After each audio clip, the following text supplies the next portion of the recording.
हरि शरण, हरि शरण।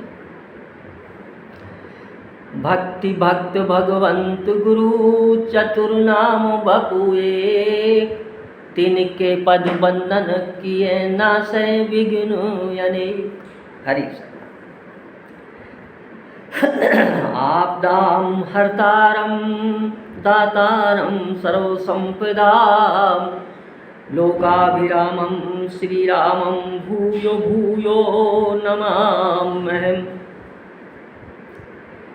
जयति निर्भरानंद संदोह कपि केसरी, केसरी सुवन भुवनेक, भरता दिव्य भूम्य अंजना मंजुला कर, मणे भक्त संताप चिंताप हरता। जयति धर्मार्थ कामाप वर्गद विभो, ब्रह्मलोकादि वैभव विरागी, वचन मानस कर्म सत्य धर्म व्रति जानकी नाथम चरुणानुरागी। जयति रामायण श्रवण संजात रोमांच लोचन, सजल शिथिल वाणी, राम पद पद्म मकरंद मधुकर, पाहि दास शिव राम शरण शूल पाणी। भर्जनं भव बीजानां अर्जुनं सुख संपदां, तर्जनं यमदूतानां राम रामेति गर्जनम्।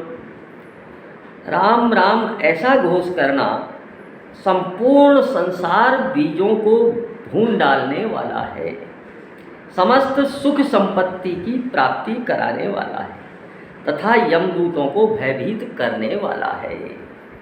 राम नाम आपके जो कर्म हैं, जो बीज हैं, जो फल देते हैं, बीज जो उगता है और फिर वृक्ष बनता है, फिर फल देता है, ऐसे ही कर्म अच्छे बुरे सुकृत दुष्कृत ये सब कर्मों को भुने हुए बीज की तरह भून डालता है। जैसे भुना हुआ बीज अंकुरित नहीं होता, उसी तरह से राम नाम का जो जापक है, जो राम नाम में श्रद्धा और विश्वास से लगा हुआ है, उसके सब कर्मों को ये भुने हुए बीज की तरह कर देता है। यानी उसको फिर कोई कर्म दुख नहीं देते, कर्म उसको व्यापते नहीं, क्योंकि राम नाम जापक व्यक्ति का आधार नाम ही है। ऐसे तो देखो भगवान के अनंत गुण हैं, अनंत चरित्र हैं, अनंत कथाएं हैं। इसका वर्णन वेद भी नयति नयति कहकर पुकारते हैं। राम अमित गुण सागर, थाह कि पावई कोय, संतन सन जस कछु सुनऊं तुम ही सुनाऊं सोय। भगवान के अनेक चरित्र हैं, अनेक गुण हैं, हर कल्प कल्प के अलग। हरि अनंत हरि कथा अनंता, कहीं सुनई बहुविधि बहु संता। अनेक प्रकार के संत जन जो इसके प्रिय जन हैं, वो अनेक प्रकार से गान करते हैं। इनका अथाह, ये अथाह है, अथाह सागर है, इनका पार कोई पा नहीं सकता। लेकिन ये दास इस शरीर से जो कुछ वाणी निकलती है इस जिह्वा से, कुछ संतों से सुना है, कुछ स्वाध्याय किया है, कुछ भक्तजनों से सुना है, कुछ भगवान के प्रियजनों से जो कुछ सुना है, उसी को जितना बुद्धिगम्य हुआ, जितना बुद्धि ने पकड़ा, उसी का वर्णन, उसी का उच्चारण आपके समक्ष करता है।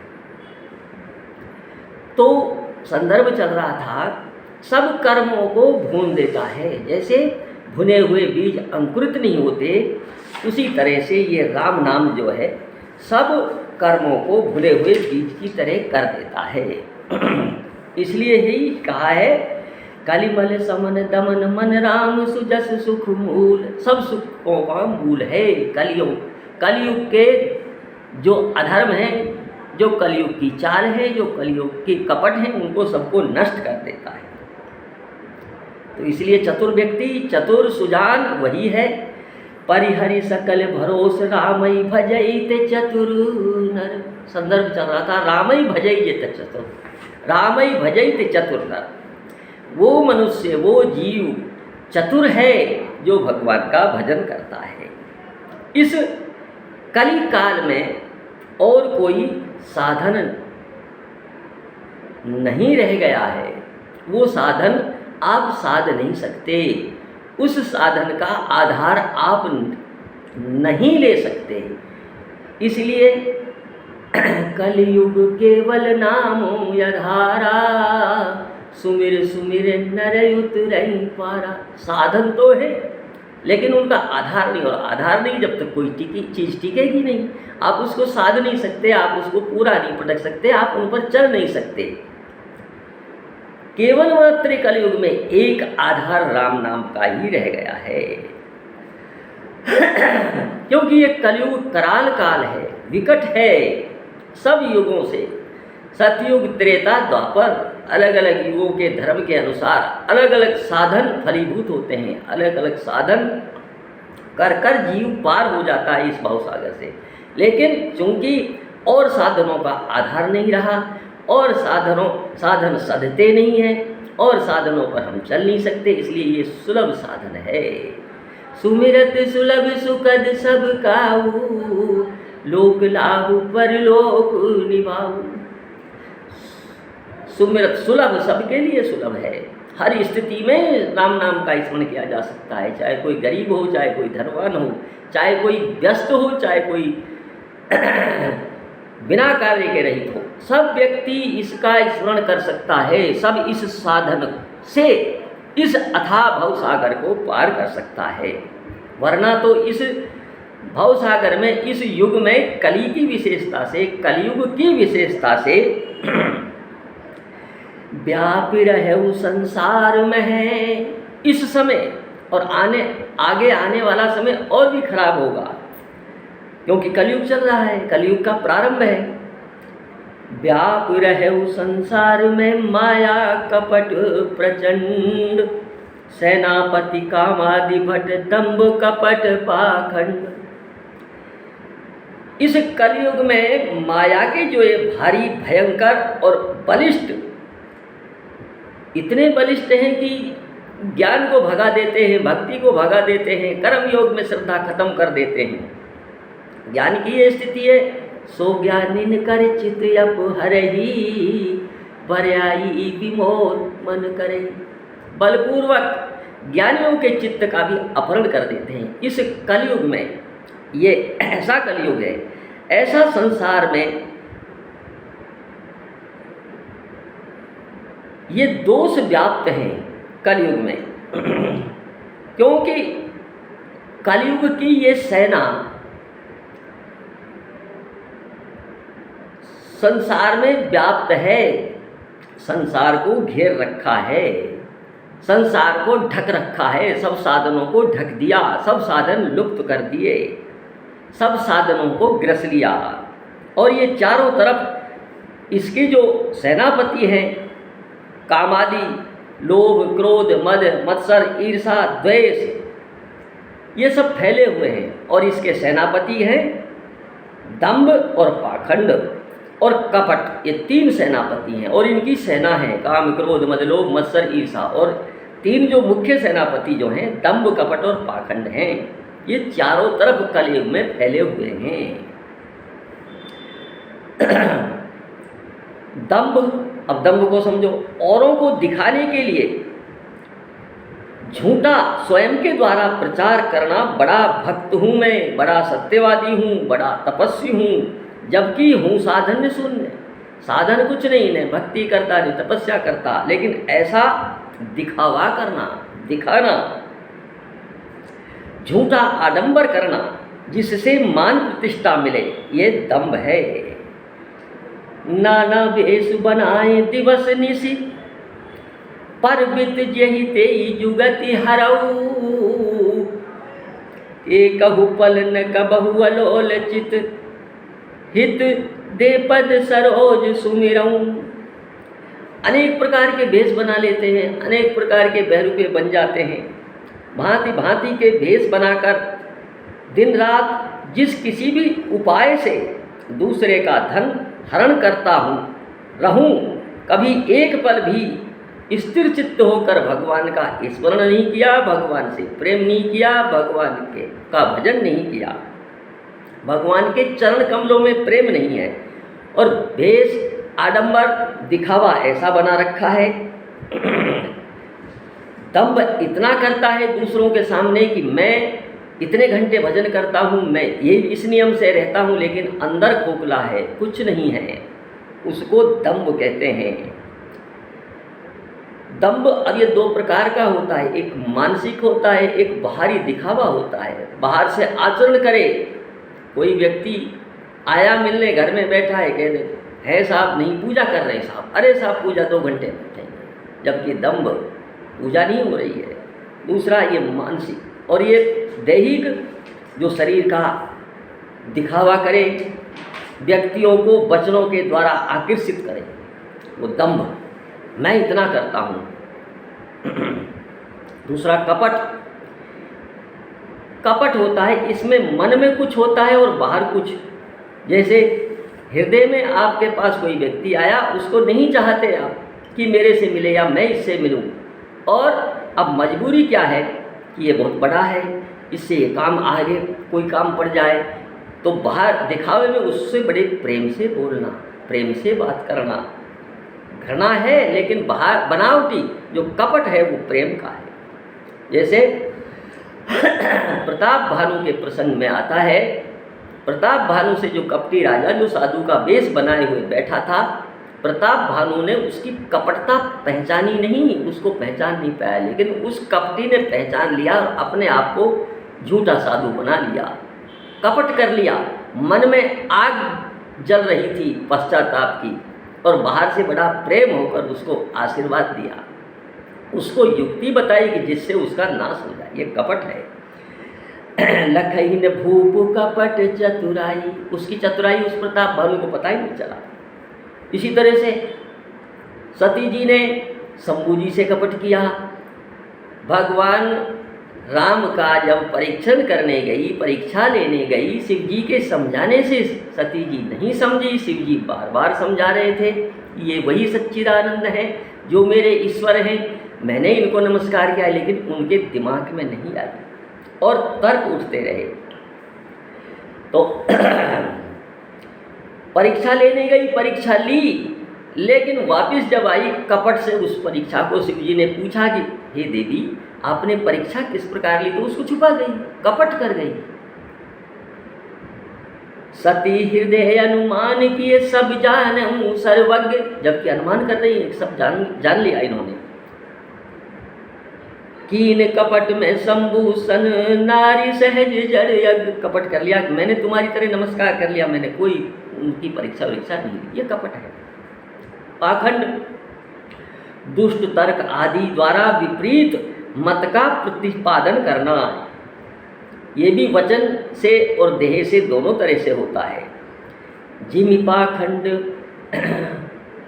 बाधते गुप्त हो ये सदग्रंथ, पाखंडवाद इतना चल रहा है, सदग्रंथ लुप्त हो गए, अपने अपने ग्रंथ बना लिए, अपने अपने पंथ बना लिए, अपने आचरण के अनुसार चल रहे हैं, वेद मार्ग छोड़ दिया, वेद विहित जो आगम पुराण थे, जो शास्त्र पुराण थे, श्रुतियाँ थी, उनका अध्ययन करना छोड़ दिया, मनगढ़ंत बातें, मनगढ़ंत चल रही। दंभ कपट पाखंड ये सेनापति हैं इस कलयुग के, इनकी सेना अहंकार मद मत्सर क्रोध काम लोभ ईर्षा, ये सेना है, इससे पार पाना संभव नहीं है कि जीव में इतनी शक्ति नहीं है, जीव दुर्बल है, जीव में इतनी शक्ति है ही नहीं कि इनसे पार पा जाए। और फिर कली का प्रभाव, कलयुग का प्रभाव, नाम महाराज का जब तक सहारा आश्रय अवलंब नहीं लोगे तब तक इनको नहीं पार पा सकते, और नाम महाराज का सहारा लेने पर ये रहेंगे नहीं। मन कर विषय अनल बन जय रही, होय सुखी जो यही सरे पर ही, त्रिविध दोख दुख दारिद दावन, कली कुचाली कुली कलु से नसावन। नाम ये करता है। मन कर विषय अनल बन जरे, जो मन के विषय हैं, जो मन के विषय हैं उनसे आपका मन जल रहा है। मन विषय जलाते हैं, प्राप्ति होती है तो जलाते हैं, नहीं प्राप्ति होती है तो जलाते हैं। प्राप्ति होती है तो उनसे द्वेष हो जाता है, उनमें मोह हो जाता है, ये विषय हमेशा मेरे साथ रहे, भय लगा रहता है, भय लगा दूसरे से भय रहता है कि ये विषयों को मेरों को छीन नहीं ले, जो सुख सुविधा मुझे प्राप्त हो गई वो मुझसे छीन नहीं जाए। तो ये जलता रहता है, लोभ से, मोह से, क्रोध से, पश्चाताप से हृदय जलता रहता है। मन कर विषय अनल बनता है। और सुखी जीव कब होता है? जब मानस के बारे में आया है, सुखी जीव कब होता है? जब जहाँ राम नाम के गुणों की चर्चा है, जिनको सुनेगा, जिनको गाएगा, जिनको रटेगा, उस राम नाम से सुखी हो जाता है। वो तालाब है, वो जल भरा हुआ है, शीतलता मिल जाती है। त्रिविध दोख दुख दारिद्र दावन। मन कर विषय अनल बर जरई, सुखी होए।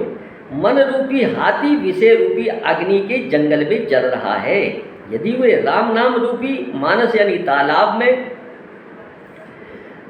राम नाम का स्मरण करने लग जाए और उस तालाब में आ पड़े तो सुखी हो जाए, क्योंकि अग्नि को जल ही बुझा सकता है और जल ही शीतलता देता है।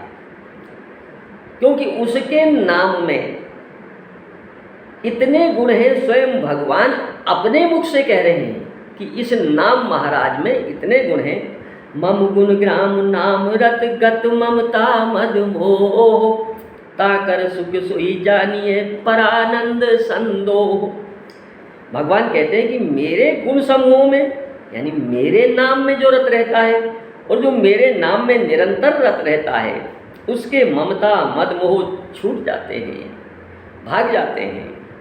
और उसको फिर जो परमानंद का सुख अनिवर्चनीय है, जिसका वर्णन नहीं हो सकता, शाश्वत शांति, ऐसी शांति जो हमेशा रहे, शाश्वत शांति उसको मिल जाती है। वह नाम भगवान उसको दे देता है।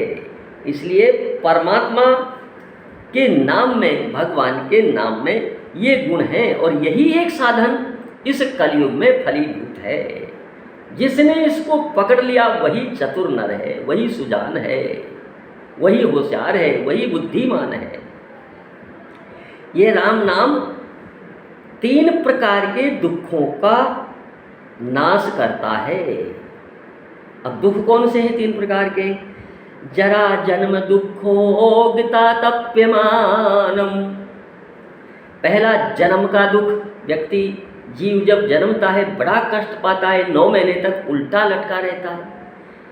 हम जीवित रहने के बाद जिनको अभ्यास नहीं है, शीर्षासन में 10, 15 मिनट, 20 मिनट तक उल्टा लटक सकता है आदमी, लेकिन जिसको अभ्यास नहीं है और लंबे समय तक 9 महीने तक जीव उल्टा लटका रहता है और उधर में माँ के पेट में अनेक तरह की वेदनाएं सहता है।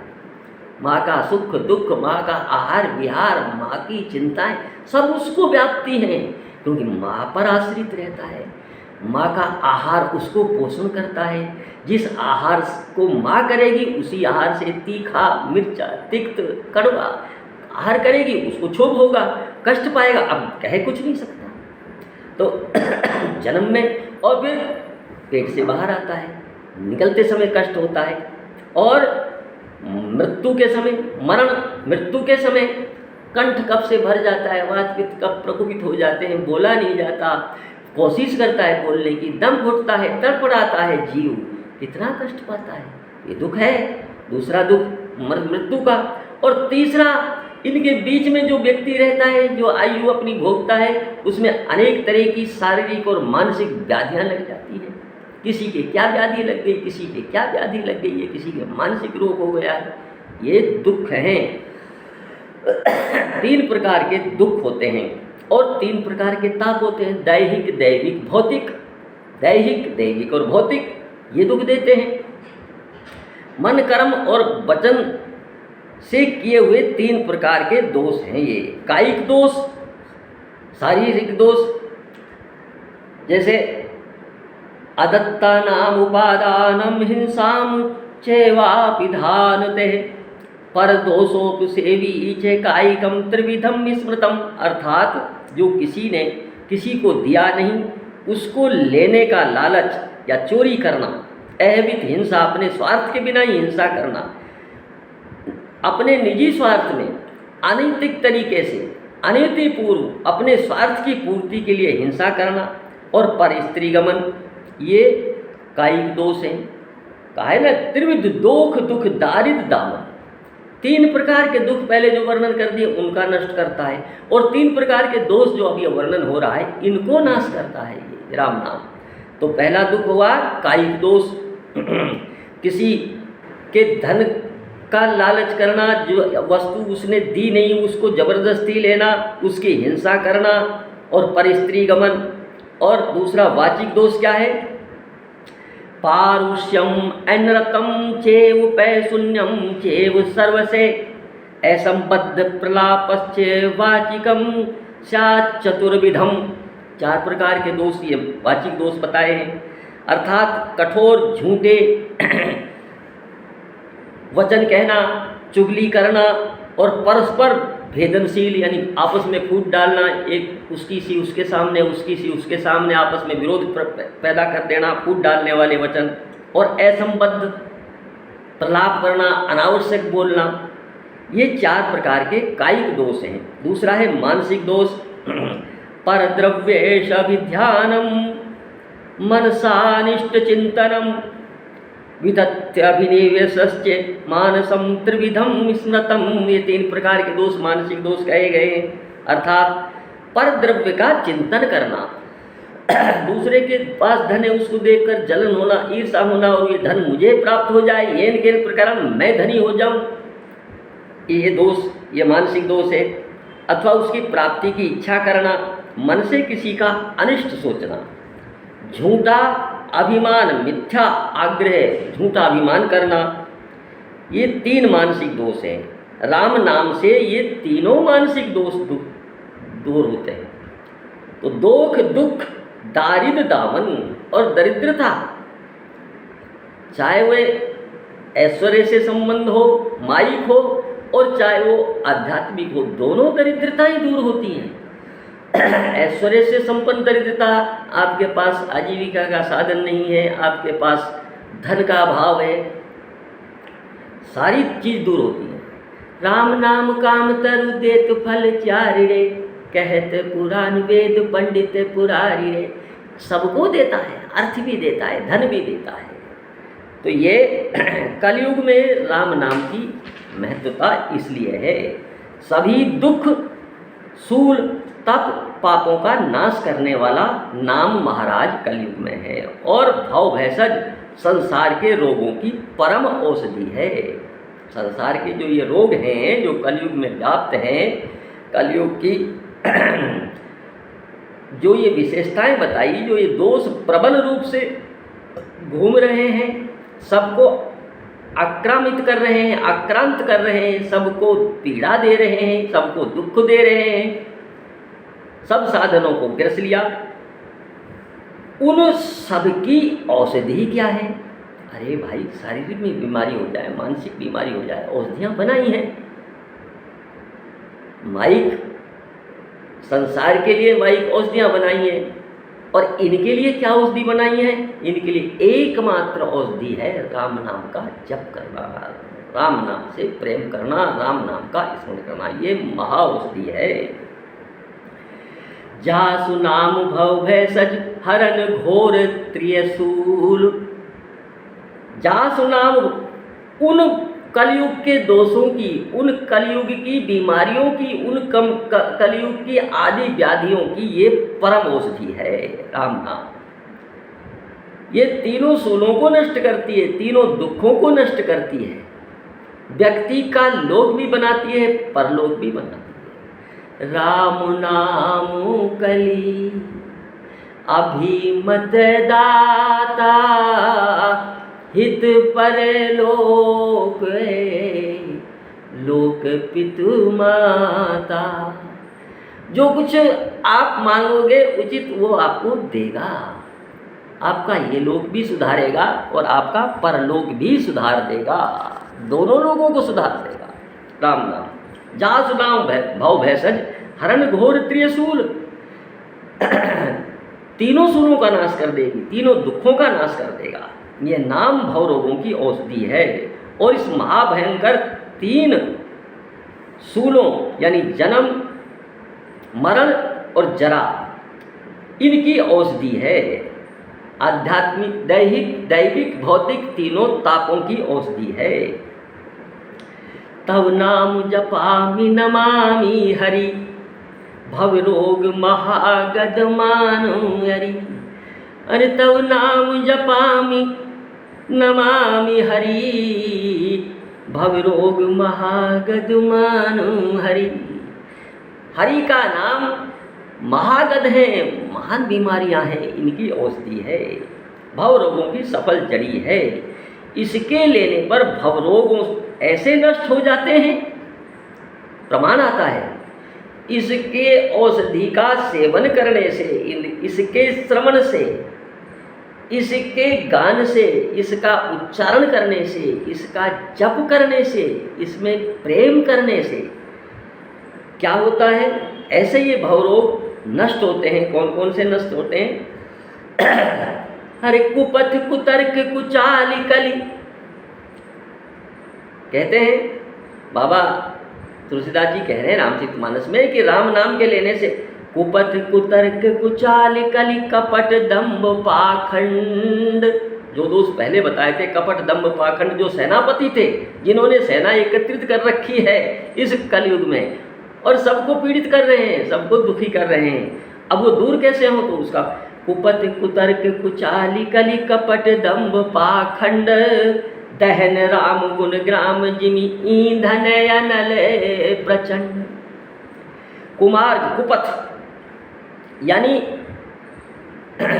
बुरे रास्ते पर चलना, कुतर्क बुरे तर्क, बुरे रास्ते पर जो वेद विहित नहीं है उस रास्ते पर चलना, नीति युक्त नहीं चलना, अपने धर्म की पालना नहीं करना, दूसरे को दुख देना, वेद के मार्ग के अनुसार नहीं चलना, ये कुमार्ग। कुतर्क यानी बुरे तर्क, और कुचाल यानी बुरा चाल चलन, और कली के कपट दंभ पाखंड रूपी ईंधन को जलाने के लिए श्री रामचंद्र जी के गुण समूह प्रचंड अग्नि के समान हैं। भगवान के जितने भी गुण हैं उनका गुणगान किया जाए तो ये ऐसे जल जाते हैं जैसे ईंधन, सूखा हुआ ईंधन अग्नि लगाने से भस्म हो जाते हैं, राख हो जाते हैं।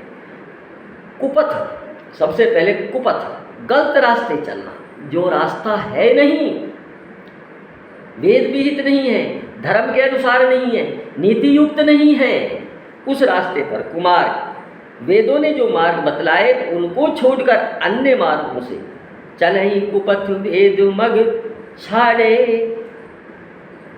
चलहि कुपथ वेद मग छाड़े, वेद के मार्ग को छोड़ दिया। ये कुपथ, कुतर्क व्यर्थ में अर्थहीन दलीलें देना, जैसे भगवान की कथा चल रही है और सुनने वाले के मन में आ गया कुतर्क, अरे भगवान होते तो ऐसे सीता जी को खोजते, वो तो सर्वशक्तिशाली थे, सर्वशक्ति समर्थ थे, वो तो चाहे जहाँ से अब उसको रावण को मार देते और उनके पास से लक्ष्मी जी जाती ही नहीं, क्योंकि लक्ष्मी जी भगवान का वियोग सहती नहीं है कभी। कहाँ, ये सब ऐसे ही है, कहानियाँ हैं, ये कुतर्क है, कुतर्क है। ऐसे ही कुतर्क जब संशय सती जी को हुआ तो उनके मन में आ गए कुतर्क। संशय से कुतर्क होता है, कुतर्क से बुद्धि विकृत होती है। संशय हुआ, बुद्धि विपरीत हुई, कुतर्क हुआ, कुतर्क से बुद्धि ने उसको पकड़ा, बुरे मार्ग को पकड़ा और उस पर चलकर व्यक्ति नष्ट हो गया। ये संशय से कुतर्क होता है। तो सती जी के मन में यही तो हुआ था। सती जी के मन में जब परीक्षा लेने गई थी, जब शिव जी ने उनको जय सच्चिदानंद कहकर प्रणाम किया तो सोचा इस राजकुमार को ये सर्वेश्वर, ये ईश्वर विज्ञ है जो क्यों नमस्कार कर रहे हैं, तो ये भगवान तो हो नहीं सकते। तो इसी तरह के कुतर्क उसके दिमाग में, जो जैसा कि इस कलयुग में अक्सर होता है, अरे ये सब कहानियाँ हैं, क्या लेना, कहानियाँ गढ़ दी पंडित लोगों ने, ऐसे ही गढ़ दिया कहानियाँ, ये कुतर्क है, ये कहाँ क्या, ये सब ऐसे ही चलता। सती जी के मन में यही हुआ था। बार बार शिव जी कह रहे हैं, शास्त्र अभी भी बार बार कह रहे हैं, लेकिन कुतर्क के कारण वो बात दिमाग में बैठती नहीं है, जमती नहीं है दिमाग में। इतना कुसंगति, इतना इस कलयुग का असर है, लाख कोई समझाए तो भी दिमाग में नहीं बैठता। वहीं कुतर्क पर ही बुद्धि जाती है। सती जी के मन में भी यही चल रहा था। सती जी के मन में हुआ कि जब ये ईश्वर हैं तो इस तरह का नाटक क्यों कर रहे हैं, ईश्वर तो नहीं हो सकते। तो इसलिए ब्रह्म जो व्यापक बिरज अजय, सती जी मन में कुतर्क कर रही हैं, अरे ब्रह्म जो व्यापक बिरज अजय अकल यानी है अभेद, सो की देह धरी होए नर जाहिन जानत वेद। शिव जी भगवान इसको ब्रह्म बता रहे हैं, ये ब्रह्म है, वही सच्चिदानंद है, जो ब्रह्म सर्वव्यापक है। अरे सब जगह जो व्याप्त है, जिसका कोई आकार नहीं, इन्होंने आकार ले रखा है, सब जगह व्याप्त है, सर्वज्ञ है, सब कुछ जानते हैं। तो इनको ये पता नहीं कि पत्नी कहाँ चली गई, सीता जी कहाँ चली गई, पशु से, पक्षी से, लता से, मृगों से, सबसे पूछते फिर रहे हैं, कैसे ब्रह्म है ये? जो ब्रह्म सर्वव्यापक है, निर्मल है, यानी ब्रह्म जो व्यापक, बिरज कहते हैं निर्मल को, शुद्ध सत्व, गुणातीत, सत्य रजोगुण तमोगुण से परे, जिसमें किसी गुणों का बाहुल्य नहीं हो, गुण जिसको स्पर्श ही नहीं कर पाए, बिरज, निर्मल, उसको कहते हैं बिरज। दोष रहित, त्रिगुणातीत और अनीय और भेद रहित हैं। और जैसे वेद भी, जिसको वेद भी नहीं जानते, भला वे देह धरकर मनुष्य होते या मनुष्य हो सकते हैं क्या? ब्रह्म जो व्यापक बिरज अजन्मा है, अकल है निरवयव, अकल कहते हैं निरवय, जिसके कोई अवयव नहीं, अनीय है, चेष्टा रहित, ब्रह्म तो ऐसा है, अभेद है, वो शरीर को कैसे धारण कर सकता है, और जिसको वेद भी नहीं जानते वो शरीर धारण कर कैसे आ सकते हैं। और चलो ये मान लें कि जैसे शिव जी है, ब्रह्मा जी हैं, विष्णु जी हैं, उनके कोई अंश अवतार हैं या कोई देवताओं का हित करने के लिए आए हैं, तो वो भी कम नहीं है। ये तर्क चल रहा है पार्वती जी के मन में, कुतर्क चल रहा है। विष्णु जो सुरहित नर तनुधारी, सो सर्वज्ञ जथा त्रिपुरारी। और यदि ऐसा मान लें कि वो पर ब्रह्म के जो अंश अवतार है विष्णु, उनका कोई अवतार हुआ है, तो वो तो सर्वज्ञ है, क्योंकि शिव जी भी सर्वज्ञ है, विष्णु सर्वज्ञ, तो सब उसको पता नहीं कि सीता जी कहाँ गई, ऐसे कैसे ये मनुष्य कैसे चरित्र कर रहे हैं। तो ये कुतर्क हो गया मन में, ये कुतर्क, इस कुतर्क को भी वो नाम महाराज नष्ट करते हैं, कह रहे हैं ना कुपथ कुतर्क कुचाली। और कुचाली क्या है? बुरा चाल चलन, खोटे कर्म, जैसे परिस्त्री गमन, परनिंदा, झूठ बोलना, पाप वृत्ति, दुष्चरित्रता, ये सब कुचाल है। और कपट, दंभ और पाखंड का वर्णन अभी हुआ ही है, ये तीनों। तो ये सारे दहन राम उन ग्राम जिन ईंधन अनल प्रचंड, ये राम नाम के उस अग्नि से ऐसे जल जाते हैं जैसे ईंधन जल जाता है, नष्ट हो जाते हैं।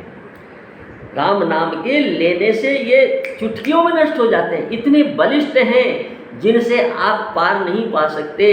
और उस नाम भगवान की शक्ति, क्योंकि नामी की शक्ति उसमें है, नाम महाराज में उस नामी की शक्ति निहित है, पूंजीभूत है, उसमें रखी हुई है, उस समर्थ है। नाम से ही तो व्यक्ति तरता है। अरे हर अवतार में एक निश्चित अवधि के लिए निश्चित कार्य कर कर भगवान अवतार लेते हैं, अवतार लेकर अपने धाम को चले जाते हैं उस कार्य को संपन्न कराकर। और उसके बाद में नाम का ही तो सहारा रहता है जिससे तरता है। उस समय तो बहुत कम व्यक्तियों को तारा उन्होंने, और नाम कितने व्यक्तियों को अनादि युग से तारता आ रहा है। तो नाम में शक्ति है, पूंजीभूत है, सामर्थ्य है नाम में। नाम उस नामी से मिला देता है, उस नामी की शक्ति कलियुग में नाम में आ गई। इसलिए इन सबको कुपथ कुतर्क कुचाल कपट दंभ पाखंड इनको जला देता है, जैसे ईंधन को अग्नि जला देती है। इस कलयुग में, इस कली काल में राम नाम का या कृष्ण नाम का, भगवान नाम का बहुत प्रभाव है, अवर्चनीय है, अनिवर्चनीय है, दिव्य है, जिसका वर्णन नहीं किया जा सकता। इतना प्रभाव है, इतना काम करता है। राम नाम नर केसरी, कनक कश्यप कलिकाल, जापक जन प्रहलाद जिमि पालई दली सुरसाल। ये राम नाम का ही प्रभाव है।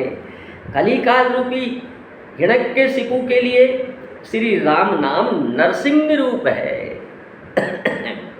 कलिकाल में कलिकाल रूपी हिरण्यकशिपु जिसने प्रहलाद जी को दुख दिया था, उसके लिए राम नाम नरसिंह रूप है, उसको मारने के लिए, उसको नष्ट करने के लिए।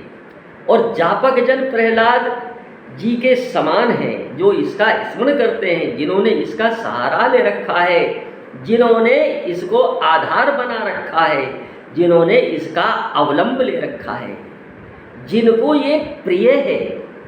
ते अनन्य हरि के प्रिय दासा, निस दिन रटई श्वास प्रति श्वासा। जो श्वास प्रति श्वास में दिन रात इसी को रटते रहते हैं, उनके लिए, ऐसे जापकों के लिए प्रहलाद जी के समान है। वे राम नाम रूपी नरसिंह देवताओं को दुख देने वाले कली रूपी हिरण्यकशिपु को मारकर जापक रूपी प्रहलाद का पालन करेंगे।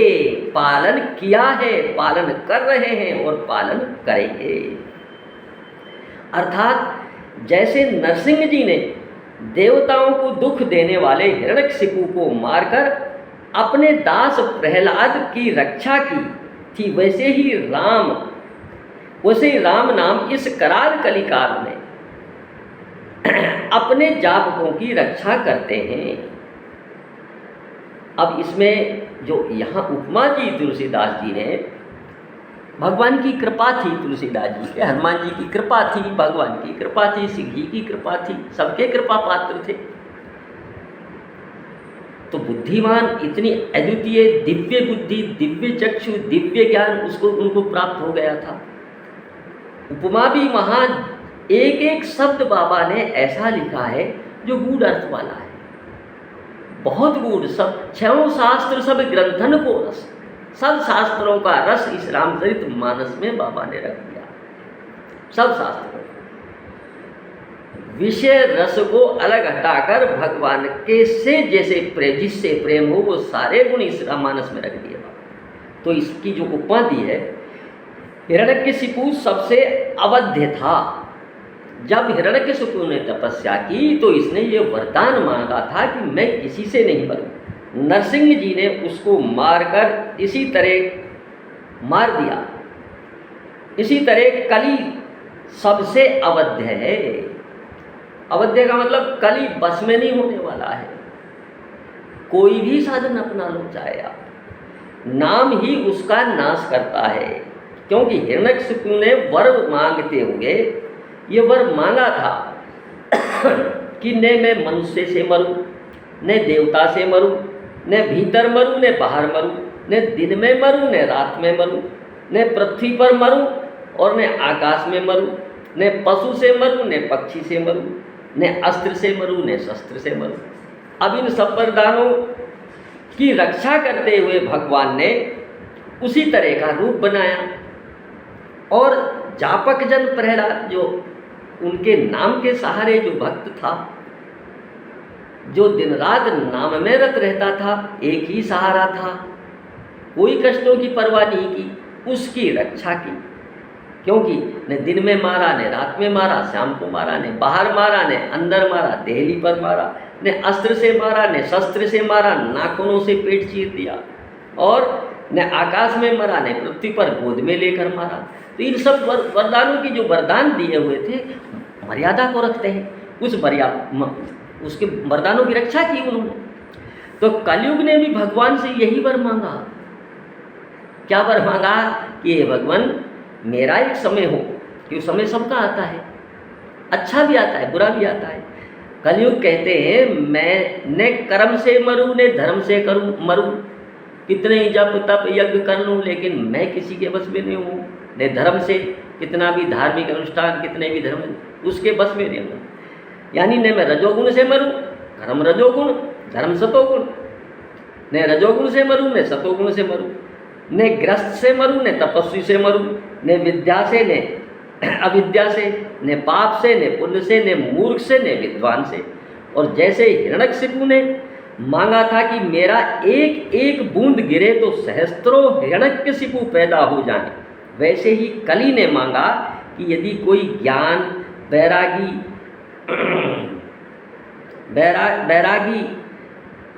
व्यक्ति मुझे छेड़े या मुझे मारने की कोशिश करे तो मेरा तेज और अधिक हो जाए। उसी प्रकार जापक के जिव्या रूपी खम्भ से, अब इसमें दूसरा उपमा दिए, खम्भ जो है उस जापक रूपी जो खम्भ है पड़ी रहती है वो एक जगह जिव्या, जापक रूपी खम्भ से नाम नरसिंह निकलकर कली का नाश करेंगे।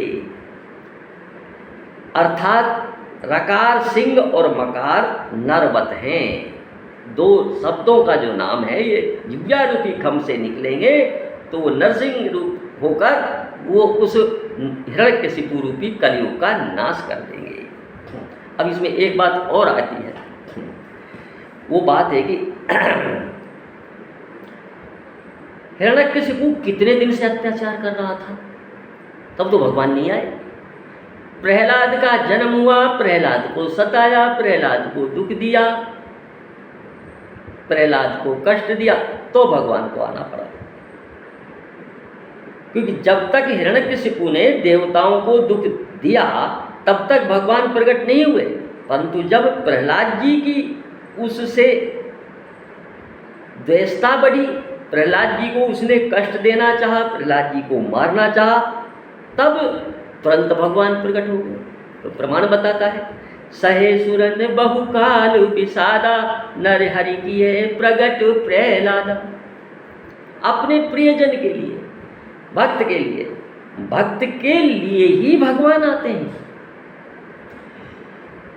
जो व्यक्ति, जो परमात्मा, जो ईश्वर इस सृष्टि की रचना करता है, पालन करता है, संहार करता है, उसको यहाँ आने की आवश्यकता क्या है। रामचरितमानस में शिव जी जब उमा जी को कथा सुना रहे हैं कि कहते हैं कि अनेक कारण हैं यूँ तो, लेकिन कुछ कारण मैं बताता हूँ, लेकिन हमारी बुद्धिगम में जो हुआ सबसे विशेष कारण, सबसे महत्वपूर्ण कारण जो होता है वो भक्तों के लिए ही भगवान आते हैं। भक्तों के प्रमाण रामचरितमानस में आता है, अगुण अखंड अनंत अनादि, जेहि चिंतहि परमार्थवादी, नेति नेति जय वेद निरूपा, चिदानंद निरुपाधि अनूपा, उपजई जासुवंश ते नाना, शंभु विरंच विष्णु भगवाना। ऐसे अब ध्यान दो, ऐसे जो अनंत है, अखंड है, अनंत है, निर्गुण है, निर्विकार है, निर्विशेष है, अभेद है, अछेद है, अजन्मा है, अकल है, अनी है, वो ऐसा प्रभु, ऐसे प्रभु सेवक बस अहू, भगत हेतु लीला तनु गहू। ऐसे प्रभु सेवक के बस में होकर, जब सेवक दुखी होता है, एक और इसमें गुण तत्व है, सेवक तो सुख दुख की परवाह ही नहीं करता। जो व्यक्ति उसको दुख देते हैं, हिरण्यकशिपु ने दुख दिया, लेकिन अंत में प्रहलाद जी ने उसी की चिंता की कि मेरे पिताजी जो अज्ञानतावश आपसे द्रोह करते थे, आपसे द्वेष करते थे, हे भगवान मैं प्रार्थना करता हूँ कि उनका भी कल्याण हो। तो सेवक हमेशा उस अज्ञ जी अपने दुख से दुखी नहीं होता सेवक, क्योंकि भगवान ने इतना बल दे रखा है। दिखावे में ऐसा लगता है कि सेवक दुखी है, लेकिन भगवान ने उसको इतना बल दे रखा है, वो दुखों को गिनता ही नहीं है। वो तो सिर्फ सेवक दुखी होता है तो उस अज्ञ जीव के ऊपर, हे भगवान इनका भी कल्याण करो। ये अज्ञ जीव बेचारे आपसे विमुख हो रहे हैं और अनेक तरह के पापाचार अत्याचार कर रहे हैं, अपने आप से तो ये अपना कल्याण कर ही नहीं सकते, इसलिए इनके उद्धार सेवक ये पुकार करता है। सेवक वो है, सेवक ऐसे सेवक की पुकार सुनकर और भगवान को असर क्या होता है? भागवत में आता है, अहम भक्त पराधीनो, मैं तो भक्त के पराधीन हूँ। दूसरी जगह कहते हैं मैं भक्तों का हृदय हूँ, भक्त मेरे हृदय हैं। वो मेरे अलावा किसी को नहीं जानते, मैं उनके अलावा किसी को नहीं जानता। अरे कितना अत्याचार किया हिरण्यकशिपु ने, लेकिन जब तक प्रहलाद जी प्रकट नहीं हुए भगवान आए क्या? नहीं आए, क्योंकि भक्त की पुकार नहीं हुई। अब भक्त जब पुकारेगा, भक्त को कष्ट होगा। अब चूंकि देखिए इसमें एक तकनीकी एक बात आती है। भक्त भागवत में कहते हैं, भगवान भागवत में कहते हैं, मेरे हृदय भक्त है, मैं भक्तों का हृदय हूँ, वो मेरे अलावा किसी को नहीं जानते, मैं उनके अलावा किसी को। जब भगवान ने अपना हृदय उस भक्त के हृदय में प्रतिष्ठित कर दिया, उसमें रख दिया, तो जो भक्त को सुख दुख होगा वो भगवान को होगा, कि हृदय भगवान का रखा हुआ।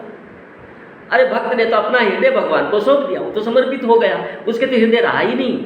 अब जो सुख दुख हुआ, जिसने कष्ट दिया, उस भक्त को कष्ट दिया, उस व्यक्ति के प्रति द्वेष भक्त करता नहीं है, क्योंकि वो तो सम रहता है। अब दुख दिया तो भगवान ने अपना हृदय वहाँ रख रखा है, तो उनको दुख हुआ ना। उनको दुख होता है जब सूल चुभते हैं, तब वो वहाँ से आते हैं। शिव जी भी यही कहते हैं, अरे बिन पद चलई सुनई बिन काना, ऐसा निर्विकार निर्गुण निर्विशेष अखंड अछेद अनंत अनादि अजन्मा अकल अनी है अखंड, ऐसा प्रभु, उसको आने की क्या आवश्यकता पड़ गई? ऐसे प्रभु, पहले प्रभु का वर्णन करते हैं निर्गुण का। अरे बिन पद चलई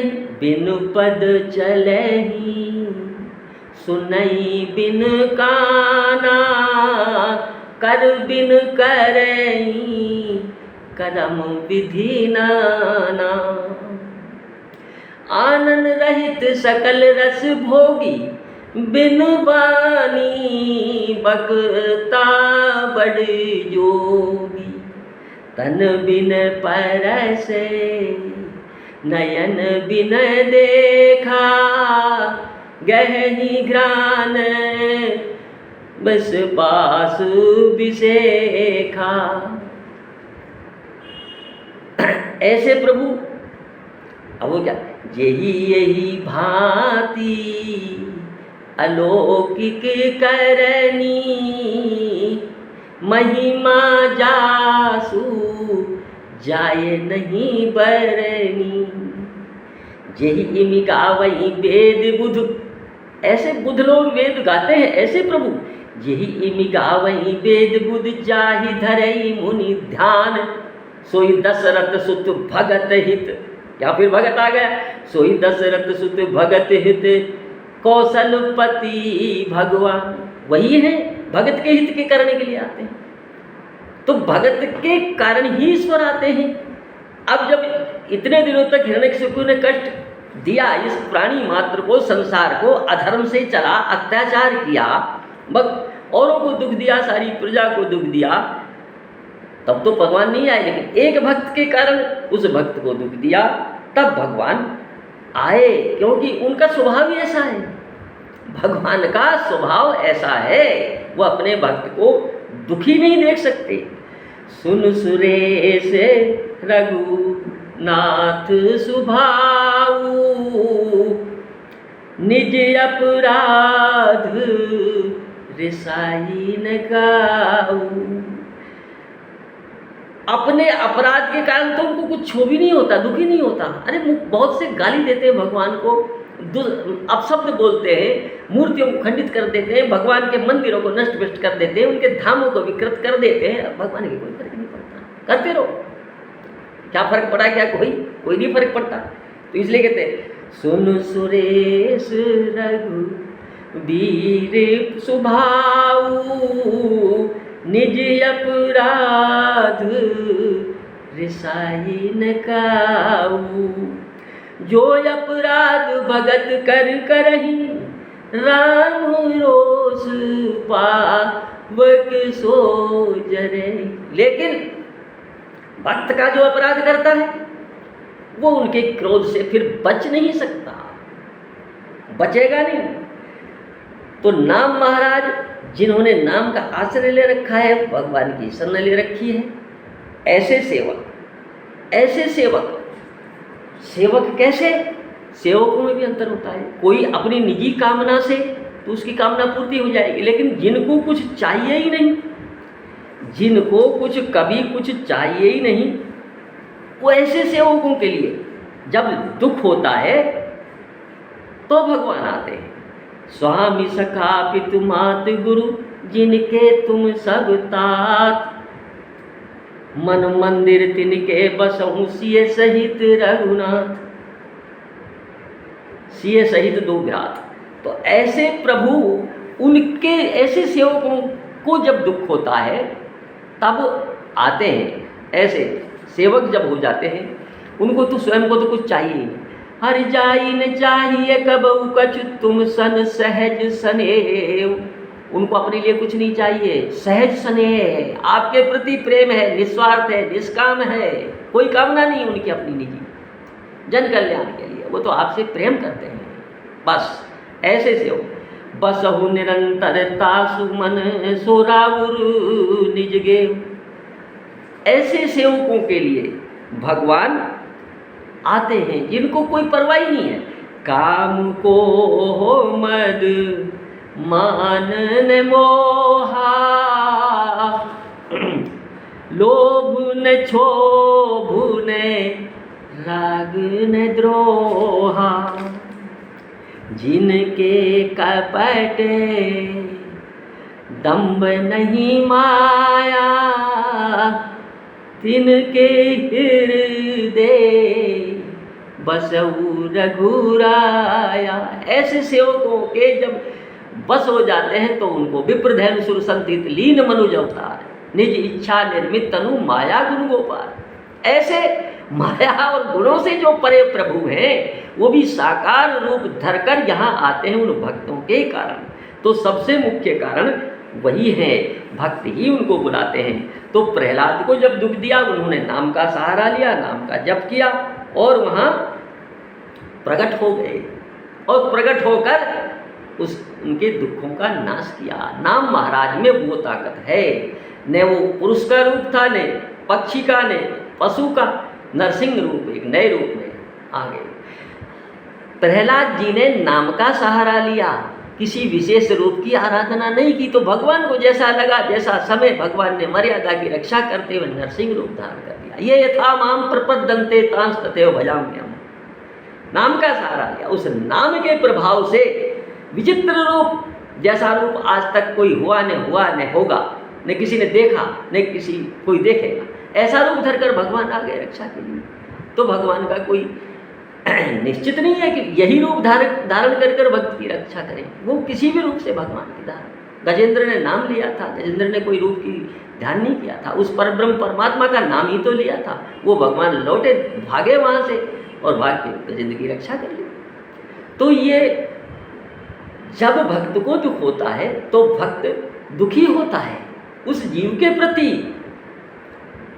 दुख प्रकट करता है और भगवान को आर्त से पुकारता है, हे भगवान आप ही एक कष्ट निवारण करने वाले हैं। तो भगवान पधारते हैं। इस नाम में इतनी शक्ति है, वो नाम उनको बुलाता, रात दिन उनके नाम में चिंतन रहता है। नाम में तुम ही छाड़ गति दूसरी नाही, जिनको और कोई गति नहीं है, ऐसे भक्त ऐसे सेवक जब पुकारते हैं तो वो कैसे नहीं आएंगे? आना पड़ेगा उनको। उस नाम में इतनी शक्ति है, उनको खींच लाएगा जबरदस्ती। अरे उस नाम में इतनी शक्ति है, उस नामी को पकड़ कर ले आएगा। भाई नाम में इतनी शक्ति है, नाम के सहारे इतनी शक्ति है नाम में।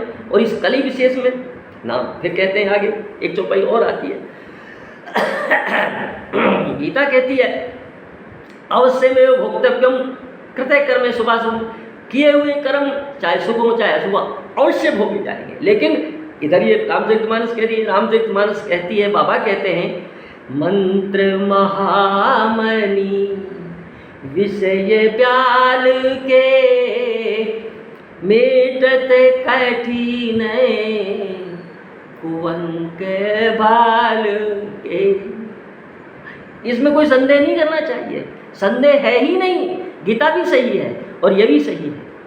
मैं मंत्र महामणि विषय ब्याल के मेटत कठिन कुंक भाल के, कहते हैं राम नाम वे राम के चरित्र विषय रूपी सर्प को उतारने के लिए मंत्र हैं और औषधि महामणि हैं और ललाट पर लिए हुए कठिन बुरे अंकों अर्थात दुर्भाग्य को मिटाने वाले हैं। और गीता कहती है कर्म नहीं मिट सकते, अवश्य भोगने पड़ेंगे, अवश्य में भोक्तव्य। भगवान कर्तुम अकर्तुम अन्यथा कर्तुम समर्थ हैं। विधि के लेखन को जो आपने कर्म किए हैं, ये जो आपने कर्म किए हैं, इनको कोई मिटा नहीं सकता, क्योंकि आपने कर्म किए हैं, विधाता ने लिख दिए, अब वो आपको भोगने हैं। लेकिन विधाता भी नहीं मिटा सकता, विधाता भी इनके जो आपने कर्म किए उसको नहीं मिटा, वो भोगने पड़ेंगे। लेकिन भगवान ऐसे हैं, कर्तुम अकर्तुम अन्यथा कर्तुम, वो सब कुछ करने में समर्थ हैं। और उनको बांधने वाला नाम आपने पकड़ रखा है, तो फिर बचकर जाएंगे कहाँ जाएंगे? आना पड़ेगा। इसलिए कहा है मंत्र महामणि विषय ब्याल के, मेटत कठिन कुअंक भाल की। राम नाम, राम के चरित्र, विष रूपी सर्प, जो विषय वासना आपने अपने शरीर में लगा रखा है, कहते हैं ये मंत्र और मणि दो साधन विष को उतारने के होते हैं। एक तो मणि, जिसके पास मणि है उसको विष चढ़ेगा ही नहीं, उसको विष कुछ कर ही नहीं सकता, स्पर्श नहीं कर सकता। और एक मंत्र के द्वारा विष को उतारते हैं, पहले उतारते थे, अब भी उतारते हैं। ये मंत्र और मणि दो साधन विष को उतारने के दिए हैं। मंत्र सुनने से और मणि ग्रहण करने से, उस तरह से राम नाम संकीर्तन सुनने से और करने से दोनों प्रकार के कली के दोष विषय वासना रूपी विष उतर जाते हैं। मंत्र महामणि विषय का मणि है, ये प्रकाश तम को भगा देती है, काम क्रोध मद लोभ मत्सर सबको। नाम ये नाम जो है ये मणि है, ये आपने ले ली तो ये फिर दोष आपका कुछ नहीं। और महामंत्र है, मंत्र के द्वारा भी विष उतर पाई। कभी किसी के पास मणि हाथ नहीं लगी तो ये मंत्र का काम भी करते हैं, वो विष को उतार देते हैं। राम नाम मणि जी है धर, राम नाम मणि दीप धरि जी है देहरी द्वार, तुलसी भीतर बार जो चाहे शिव जी यार। ये राम नाम मणि है राम नाम। इसलिए इसको यदि पकड़े रखोगे तो कलयुग के जो दोष हैं, जो सर्प विषयों के जो दोष हैं, विष हैं, ये आपका कुछ नहीं कर पाएंगे। नाम के प्रभाव से ही तो शिव जी विष को पी गए, नाम का प्रभाव ही तो था। नाम के प्रभाव से ही सुमिर पवन सुत पावन नामू, अपने बस करि राखेउ रामू। पवन पुत्र ने नाम का स्मरण करने से ही भगवान को अपने बस में कर लिया। कालकूट विष दीन हमी को, नाम प्रभाव जान शिवनी को, कालकूट विष दीन यमी को। वो नाम का ही प्रभाव था। संतत जपते हैं शिव जी भगवान, नाम के प्रभाव से ही काशी में मरने वालों को मोक्ष प्रदान करते हैं, मुक्ति देते हैं। नाम के ही प्रभाव से उस विष को पी गए, कंठ में रख लिया, वो अमृत का काम किया उस विष ने। नाम के प्रभाव से ही हनुमान जी महाराज ने अपने बस में कर रखा है उनको, श्री राम। वो नाम का ही प्रभाव है। नाम के प्रभाव से ही गणेश जी महाराज प्रथम पूजनीय हुए। नाम कहाँ लगी नाम बढ़ाई, राम ने कहे तो नाम गुण गाई। इस नाम की बढ़ाई कहाँ तक की जाए, इतना विशेष गुण है। अतः मंत्र महामणि विषय ब्याल के, अतः सुनने से और धारण करने से दोनों तरह से विषय वासनाओं का नाश होता है, कलयुग के दोषों की से मुक्ति मिलती है। अतः वक्ता के लिए जो चरित्र नाम गुणों का गान करता है, उसके लिए मणिवत प्रभाव करते हैं। यानी मैं राम नाम के गुणों का गान कर रहा हूँ, मेरे लिए भी मणि, क्योंकि मैंने मणि को धारण कर रखा है, मैं गा रहा हूँ। और सुनने वाले के लिए भी, मंत्र को जो सुनता है उसके लिए भी मणिवत प्रभाव, तथा जो सुनता है उसके लिए मंत्रवत प्रभाव होता है। श्री राम नाम महामंत्र है, इसके स्मरण से विषय लगता ही नहीं, और जो पूर्व का लगा हुआ है प्रारब्ध का जो लगा हुआ है। मेटत कठिन कुअंक भाल के, कुअंक भाल क्या है?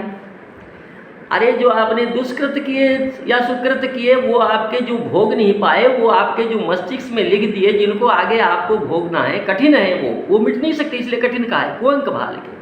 और जो बुरे हैं वो कुअंक, जो बुरे हैं वो भी लिखे, दुख भी आएगा।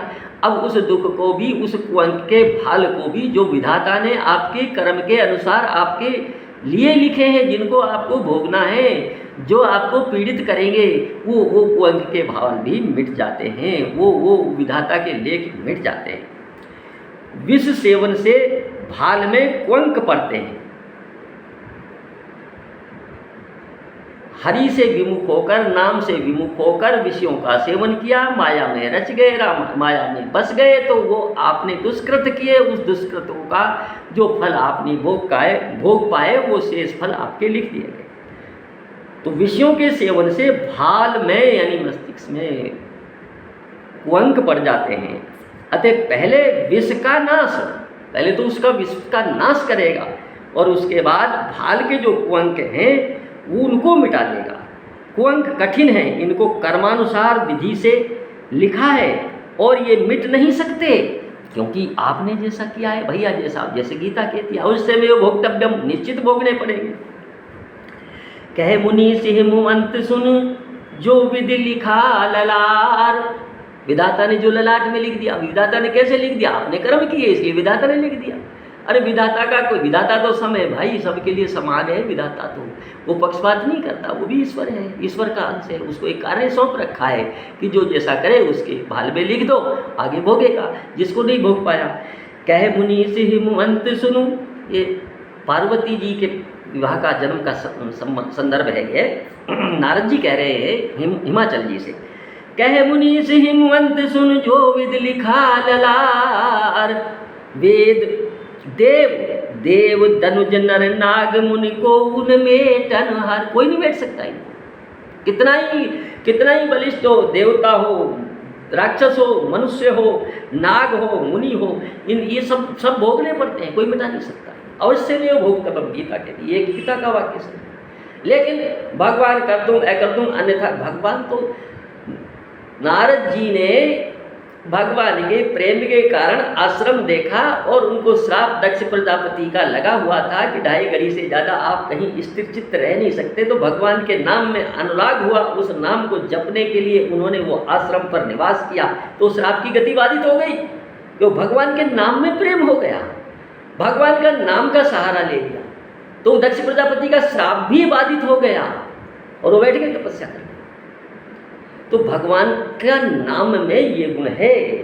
मंत्र महामणि विषय व्याल के, मेटत कठिन कुअंक भाल के। मिटा देगा आपके प्रारब्ध को, धो देगा उनको, निर्मल कर देगा आपको। इससे बढ़िया और कोई गुण है क्या? अब बताओ, जो इसको नहीं पकड़े वो मूर्ख हुआ कि नहीं? वो सठ है, वो अज्ञ है, वो तो अपनी आत्मा का हनन कर रहा है। इस मनुष्य लोक में आया है, सो परत्र दुख पावे, सिर धुन दिन पछता है। काल ईश्वर काल मिथ्या दोष लगाए। तो ये तो स्थिति ये होती है कि ईश्वर को प्राप्ति कराने में, इस कलयुग में या भव को पार कराने में, जीव का कल्याण कराना, कर्म ही काले ईश्वरी मिथ्या दोष लगाए, तो मिथ्या दोष लगाते। तो इसको भव सागर को पार करने के लिए इससे कोई सशक्त मार्ग है क्या? इससे कोई सुदृढ़ मार्ग है क्या? इससे कोई सरल मार्ग है क्या? नहीं है, हमें तो नजर आता नहीं भाई। आप लोगों को जो रुचिप्रद है, आगे इसी प्रकरण में अभी एक तो और इसके चर्चा आएगी। तुलसीदास जी ने परीक्षण किया है, संतों ने परीक्षण किया, सबने परीक्षण किया है। आगे भगवान की कृपा रही, भगवान ने कहलवाया, तो इसके अगला एपिसोड वही है। सबने परीक्षण कर देखा है, ऐसा नहीं कोई कहानी है ये या पढ़ने के अनुसार। जिन्होंने प्रतीति की, जिन्होंने जाना, जिन्होंने अपने जीवन में इसका अनुभव किया और इस राम नाम से जो पार हुए, वो व्यक्ति कहेंगे अरे भाई ये राम नाम में इतनी ताकत है, भगवान के नाम में इतनी ताकत है। इसलिए विधि का जो लिखा हुआ है कोई नहीं मिट सकता। ऐसा जो कठिन कर्म बंधन को भी मिटा देता है वो राम नाम है। कर्म बंधन का भी नाश कर देता है। भागवत में एक श्लोक आता है, सुखदेव जी कहते हैं परीक्षित जी से, पुरुषो रामचरित्रम श्रवणैरूपधारयन्, पुरुषो रामचरित्रम श्रवणैरूपधारयन्, आनरसं से परो कर्म बंधैर्विमुच्यते। सुखदेव जी भगवान कहते हैं, जो पुरुष अपने कर्मों से भगवान श्री राम का चरित्र सुनता है, उसे सरलता, कोमलता आदि गुणों की प्राप्ति होती है। ये गुण प्राप्त हो जाते हैं बिना परिश्रम के, बिना भाई आप भोजन कर रहे हैं, भूख लगी आपको आपको भोजन, बिना भोजन के जो कष्ट हुआ, भोजन का ग्रास जाते ही उस तुष्टि, पुष्टि और क्षुधा निवृत्ति तीनों एक साथ हो जाते हैं। तुष्टि, जो आपको लालायित थे, आपको भोजन जो आपने किया, जो कष्ट भूखे में आपको मिल रहा था, वो कष्ट कम होना शुरू हो गया। तुष्टि, पुष्टि, और शरीर में जो कमजोरी, शरीर में दुर्बलता, शरीर में जो ताकत की कमी जो महसूस आप कर रहे थे, वो ताकत महसूस हो रही है। तुष्टि, पुष्टि और क्षुधा निवृत्ति, जो भूख भूख चिल्ला रहे।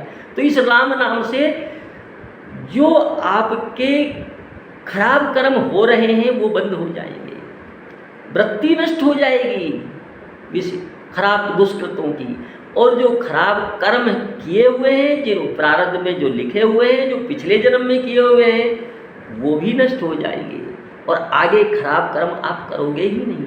क्योंकि भगवान के सहारे जब हो जाओगे, भगवान के आश्रित जब हो जाओगे, तो भगवान आपको खराब कर्म क्यों करने देंगे, आपकी बुद्धि का योग दे देंगे। गीता में कहते हैं, मैं उनको जो अनन्यता से मुझे भजता है, निर्ममो निरहंकार, उसको मैं बुद्धि योग प्रदान कर देता हूँ। बुद्धि योग का मतलब निर्मल बुद्धि कर देता हूँ, उसकी बुद्धि को मैं मेरे से जोड़ लेता हूँ, मेरे से जुड़ जाती है। और जब बुद्धि उससे जुड़ गई तो फिर गलत काम कैसे होंगे। बुद्धि तो निश्चय करती है, निश्चय जो करती है कार्य का बुद्धि करती है।